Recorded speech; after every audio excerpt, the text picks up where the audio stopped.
अस्सलाम वालेकुम, मेरा नाम राशिद है और आज के इस ट्यूटोरियल में मैं आपको बताऊंगा कि ट्विल टूल आप किस तरह से यूज़ करते हैं। इसके अलावा अगर तो आप मेरे न्यू यूज़र हैं, फर्स्ट टाइम मेरी वीडियो को देख रहे हैं, तो मैं आपको बताता चलूँ कि ये मेरा यूट्यूब चैनल है www.youtube.com/c/my-tutorial और ये मेरा फेसबुक पेज है। काइंडली मुझे सब्सक्राइब और लाइक करें। आपको बहुत सारे टॉपिक्स पे फ्री ट्यूटोरियल्स मिल जाएंगे। इसके अलावा आज हमने ट्विल टूल पे बात करनी है। तो ये एक ऑब्जेक्ट मैंने यहाँ पे ड्रॉ कर लिया हुआ है पहले से। यहाँ पे मैं शेप में आ जाऊँगा और यहाँ पे ये ट्विल टूल है, इसको मैं यहाँ पे क्लिक करूँगा। इसके साइज़ को मैं कम ज़्यादा कर सकता हूँ, ठीक है, ये कम ज़्यादा आप कर सकते हैं इसके साइज़ को।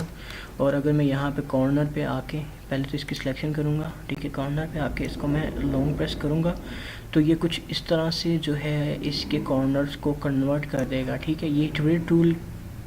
और मैं अगर इस कॉर्नर पे भी आता हूँ तो ये इसको भी जो है वो कुछ इस तरह से कन्वर्ट कर देगा, ठीक है। और बाकी जो है आप यहाँ पे इसकी प्रॉपर्टी बारे में, इसकी प्रॉपर्टी को चेंज करके भी इस चेक करिएगा कि ये किस तरह के इफेक्ट्स देता है।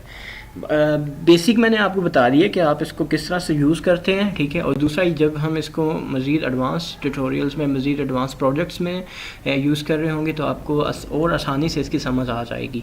तो आज के लिए इतना ही है, ठीक है। नेक्स्ट हम इससे आगे बात करेंगे। शुक्रिया आपके टाइम का, थैंक यू सो मच।